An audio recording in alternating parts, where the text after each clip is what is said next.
Good afternoon, fellow YouTubers, and good to see you guys again.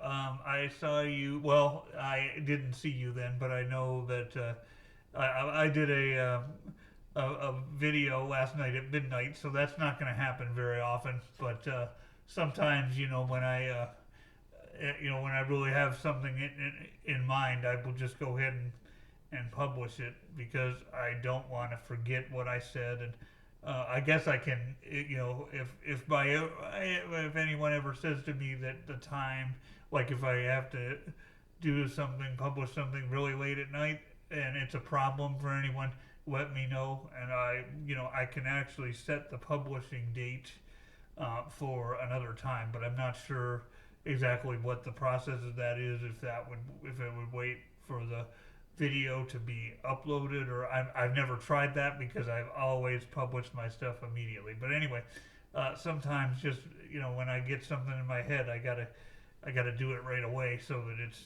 fresh and the same ideas and whatever. But today I want to talk about something, and we're going to cover a lot of scripture here, but there's only a couple things that I really want to focus on, or only like one. Both of these, like the whole thing is very profound, but I really want to focus on when we get to the thieves on the cross, and what happens with them. So let's get right into it because there's a lot to cover here. So we're going to do. I wasn't sure if I was going to actually do all this, but we're going to do Luke 23 verses. What is it? That looks like, is it 27? Yes, yeah, verses 27 through 43. So it's so hard to see like what these. My Bible is pretty small text, so sometimes it takes me a while um, to um, to do this, but to figure out what verse is what. Is it 27? Yes, it is. And it says, "And a great uh, multitude of the people followed him, and women who also mourned, women who also mourned and lamented him. But Jesus, turning to them, said, 'Do not, let's see, daughters of Jerusalem, do not weep for me, but weep for yourselves and for your children.'" But so it's interesting here. I'm going to stop here. I'm just going to read it as we go along because it's too much to kind of cherry pick, I think. But anyway, when it says, "Do not weep for your daughters of Jerusalem, do not weep for me, but weep for yourselves and for your children," Jesus is being really real, saying, so many people haven't come to me. He is doing well. This is right at the time of his crucifixion, where he is going to be hung on the cross. Um, and so that he's just saying here when he says, "Do not weep for me," he's saying, I'm doing what I have to do. Okay, I'm going to save the world from their sins. I'm the only one who can do it. So don't weep for me. This is what I need to do. Um, but so many people don't come to him, and so he's making an illustration. Do not weep for me, but weep for yourselves and for your children. That's pretty stark right there. Um, for blessed is the days are coming in which they will say, "Blessed are the barren, wounds that never born, and breasts which never nourished." Then they will begin to say to the mountains, "Fall on us," and to the hills, "Cover us."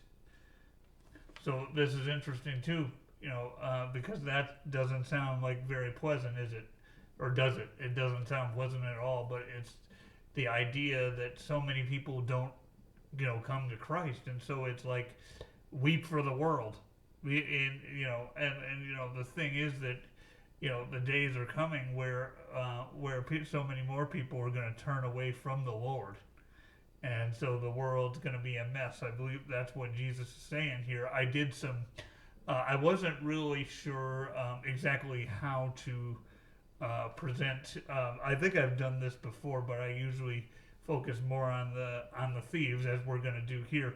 So I did a little bit of research and read some commentary this morning on this to get proper context. And boy, it doesn't sound very good, does it? What Jesus is talking about right now. For if they these things in the for if they do these things in the green wood, they will be done in the dry. What will be done in the dry? So that means really when people are gone, that's when they're in the dry, it's their that's just what's going to happen, and eventually, what when it talks about, let's see, so I think, let's see, yeah, so it would be talking about like, he brings up wood, so it's like what's going to be done in the final destination when people don't come to know Christ. Now again, this is not a passage that is talked about, to condemn people. But what it does is it shows the state of the real world. And really, I'm not even going to talk as much about this part in my in my description of the video. But the reason that I bring all this stuff up is because I wanted you guys to get full context of what was going on in this passage. Let's see. Okay. Then there were also two others, criminals led with him to be put to death. And when they had come to the place called Calvary, then they crucified him and the criminals, one on the right hand and the other on the left. Then Jesus said, "Father, forgive them, for they do not know what they do." And they divided his garments and cast lots, and the people stood looking on. Even the rulers with him sneered, saying, "He saved others. Let him save himself, if he is the Christ, the chosen of God."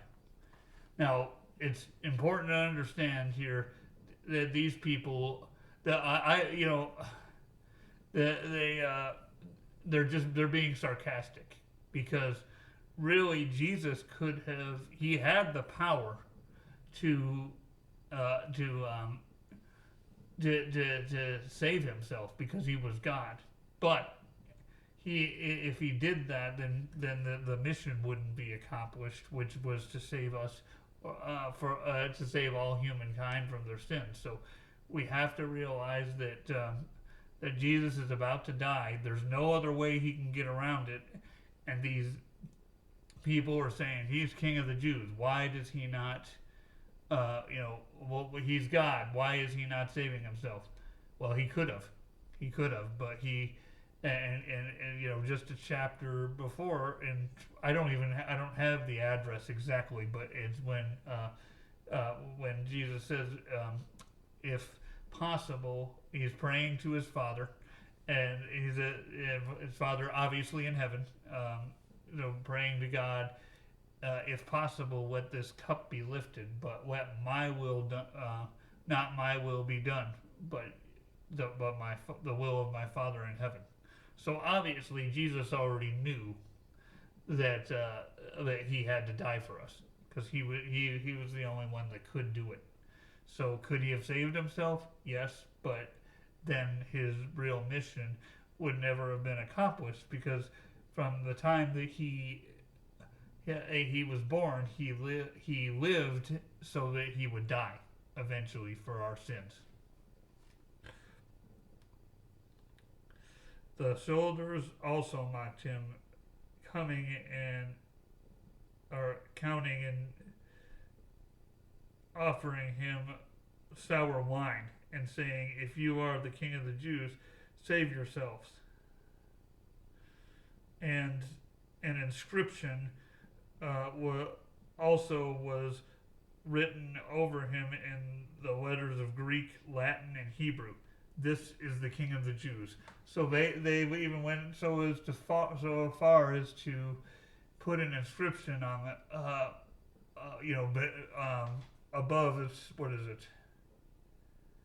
Written over him. So yeah, if you picture that, there's an inscription saying he's King of the Jews. That's sarcastic. So they didn't even stop at that, at mocking him. They had to mock him more in writing. That's pretty. That's really bad, like really low on their part, which we know. These guys weren't good people, so we shouldn't be surprised of what they're doing. But I'm like, it just when we look at that, it's like, well, where does it stop? Well, obviously it doesn't. Okay, so let's keep going. Then one of the criminals who were hanged blasphemed him, saying, "If you are the Christ, save yourself and us." So what does he do? What does the one criminal does?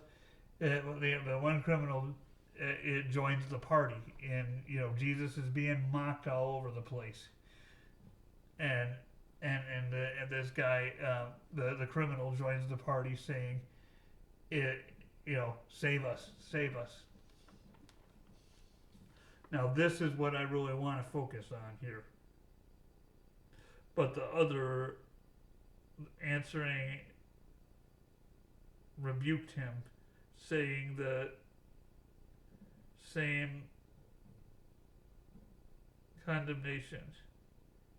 Now let's see. Wait a minute. But the other answering rebuked him, saying, "Oh, excuse me, I skipped a line there." But the other answering rebuked him, saying, "Do you not fear God, seeing you are under the same condemnation, and we indeed justly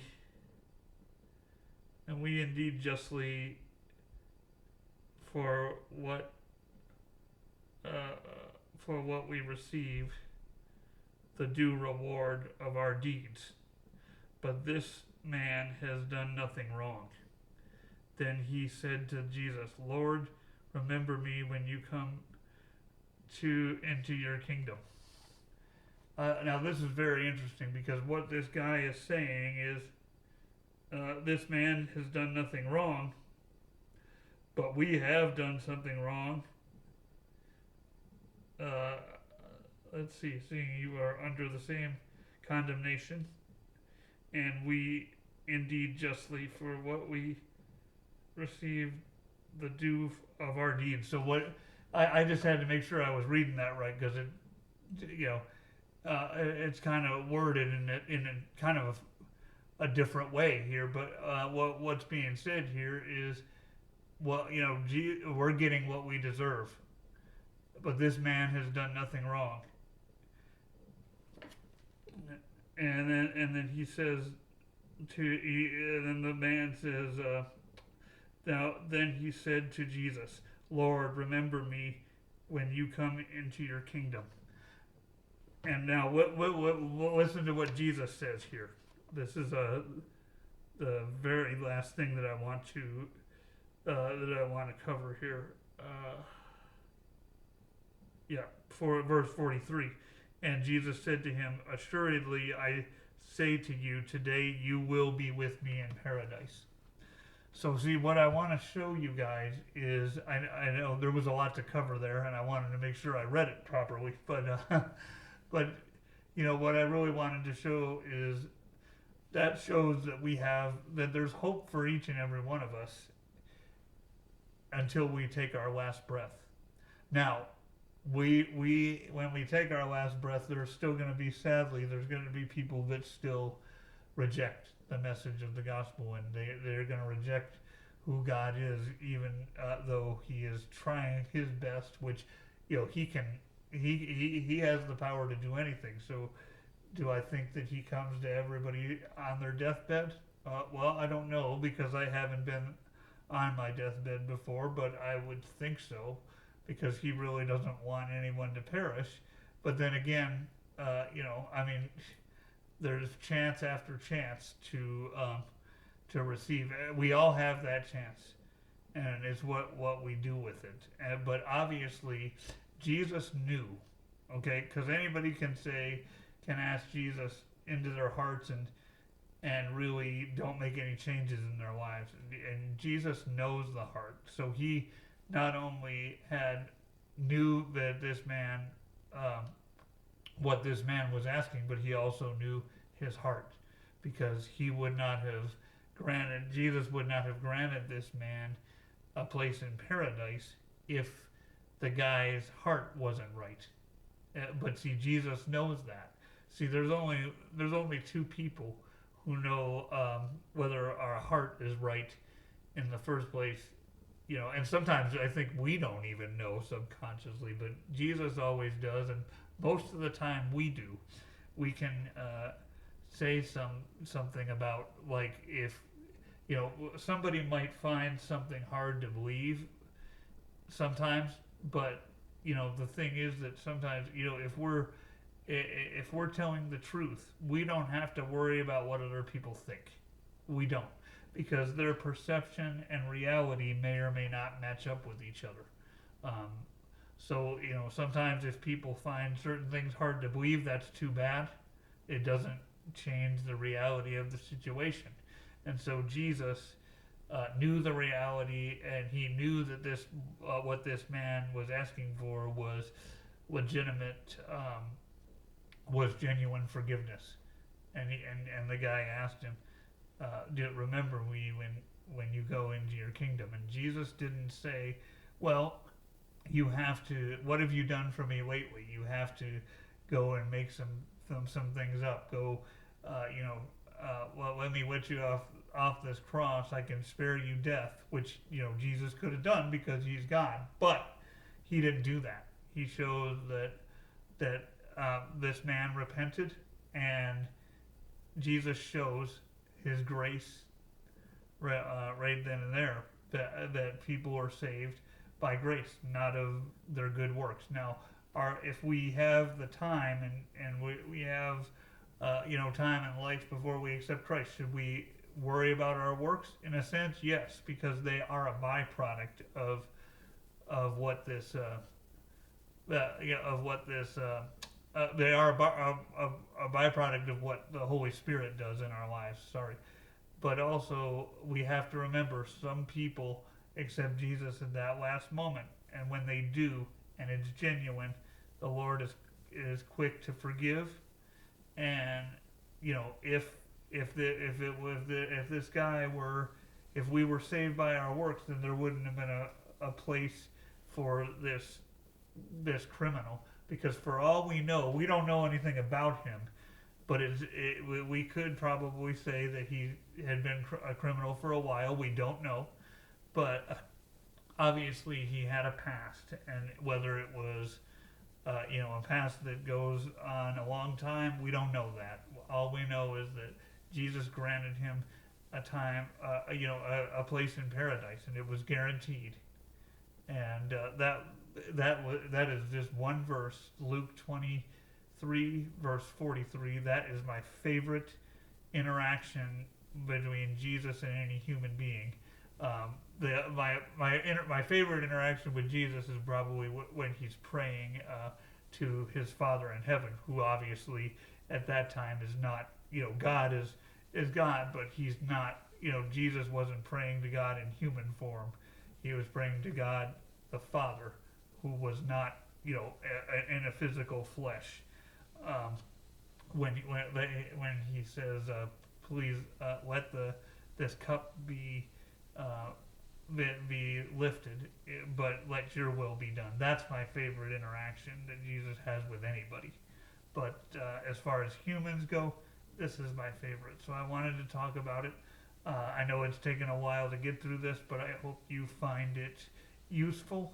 And I wanted to do this on Good Friday because I am going to be doing a message, and I'm going to try to work this into it tomorrow. I'm not quite sure if this is the only thing I'm going to do, or there's another thing that I'm kind of wrestling around with. And so I don't know, and I don't want to say wrestling. That's not the right word, but I'm considering doing like a message that has like 4 different topics to it for the Resurrection Sunday service. Obviously I teach on Saturdays at the rehabilitation place, but for because I'm gonna be there tomorrow, I'm gonna go ahead and give them what a Resurrection Sunday service would be. So I wanted to give something appropriate for Good Friday. So thank you very much for watching. Love you guys, and God bless.